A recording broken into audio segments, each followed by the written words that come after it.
And now to the mysterious influencer, a glamorous Chinese lobbyist who helped to convince the Victorian Labor government to sign up to China's controversial Belt and Road Initiative. At the age of 26, I successfully facilitated a mutual and long-term economic collaboration agreement through China and Australia Free Trade Agreement for both countries. That woman you heard is Jean Dong. She's the chief executive of the Australia-China Belt and Road Initiative company, and she's been chatting with political leaders such as former Prime Minister Malcolm Turnbull and former Foreign Minister Bob Carr after moving to Australia and studying here. Her Australia-China Belt and Road Initiative company has also managed to recruit some top names. I mean, former Federal Liberal Trade Minister Andrew Robb and former Labor Finance Minister Lindsay Tanner. But what's really curious is that the Andrews Labor government in Victoria paid Dong's company $36,000 to advise it on joining the Belt and Road Initiative, even though Dong's job was to lobby the government in the first place to sign up, which the government, of course, did. Victoria signed up to a Belt and Road Initiative that the federal government says no to on the grounds that it is not good for our national security, but Victoria went ahead anyway. See, the feds say correctly this initiative is really about magnifying China's power. Though Premier Daniel Andrews in Victoria says, well, it's good for jobs. Sign me up. Joining me earlier was a reporter who's been uncovering a lot of the mysterious role of Jean Dong in a series of articles for the Australian newspaper, Ms Baxendale.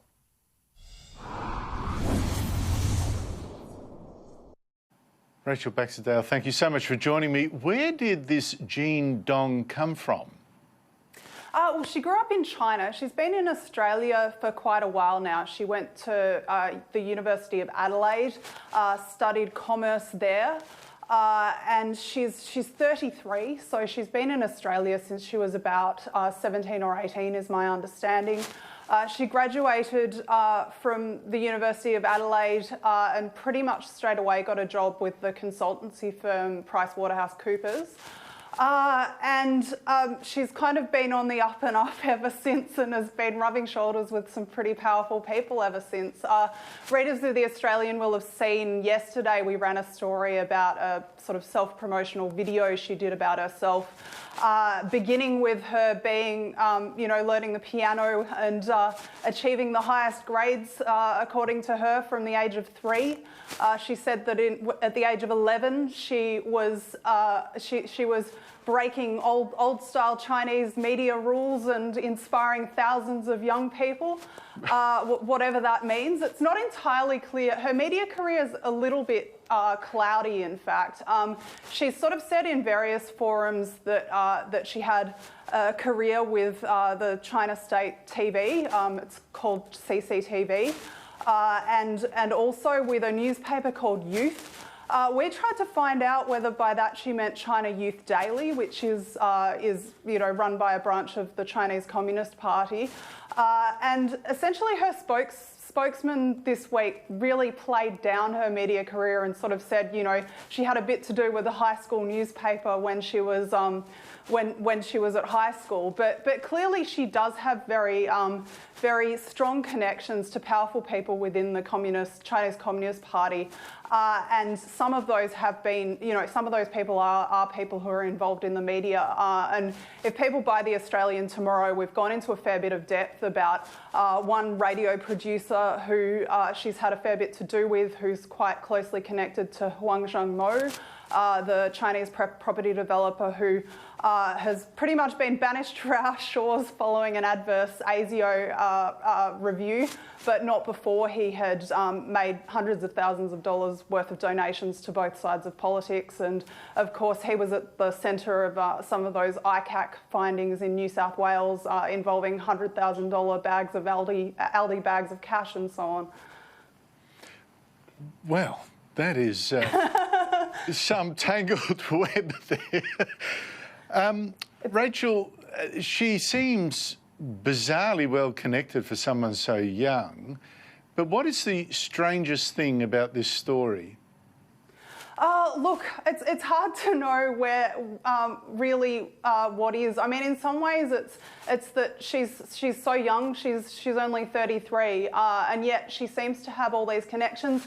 And I guess also that people in power don't seem to have really been much of a wake up to it. They haven't really been looking at, you know, who exactly she is and what her connections are. And of course, I guess the other central part of this story is that, of course, Jane Dong is the director of this company, Australia-China Belt and Road Initiative. She's got Andrew Robb, the former Abbott government trade minister, working for her. She's got Lindsay Tanner, the former Rudd-Gillard trade minister, the former Rudd finance minister working for her. And she's got Malcolm Broomhead, the Orica and BHP senior businessman working for her. And I think possibly because she's managed to recruit these people who've got quite credible CVs to work for her, not too many questions have been asked. And her company has been hired by the Andrews government without any tender process.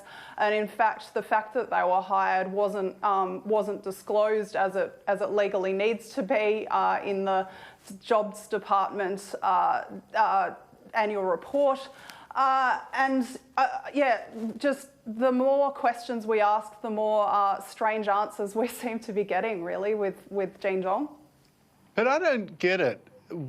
Her company is all about lobbying to get the China Belt and Road Initiative up and running, yet the Victorian government then pays her, nevertheless, $36,000 to advise her on exactly what she'd love to do anyway, tell them that it's a great thing and they should get on board.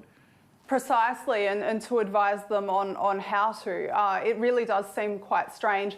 Another question that we've been asking at The Australian, and I've been working quite closely with Damon Johnston, the Victorian editor, on this, is whether or not there was any kind of adverse security warning, and also whether Jane Dong had to be registered, and whether Lindsay Tanner and indeed Andrew Robb, whether their company or any of them as individuals needed to be registered on the federal government's new Foreign Transparency Register. And they've told us that they've received legal advice to the effect that they don't have to be, that they're a 100% Australian-owned company, and any suggestion that there's any foreign influence going on here is nefarious. And it does seem very interesting. Viewers may remember last year that Tony Abbott was told that he should be registering on this Foreign Transparency Register after he gave a speech at an event that the Hungarian President Viktor Orban was hosting. It seems very strange that a former Australian Prime Minister simply giving a speech overseas is obliged to register on this, but someone who would appear to have some pretty close, strong links within the Chinese Communist Party and to be trying to influence government policy at multiple levels is not obliged to register. But you raise one more question for me there, Rachel, and that is her connections in China seem amazingly strong. She's got this access, this influence, and yet we're told that her Australia-China Belt and Road Initiative company is 100% Australian-owned. Are we absolutely sure that there is no Chinese connection there?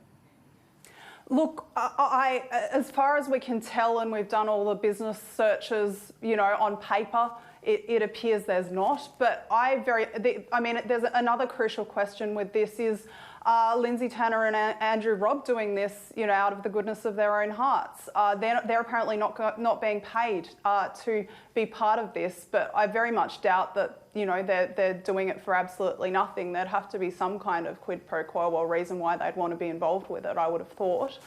It's all very murky and very interesting. It is so interesting. You wonder whether there's some naivety going on here.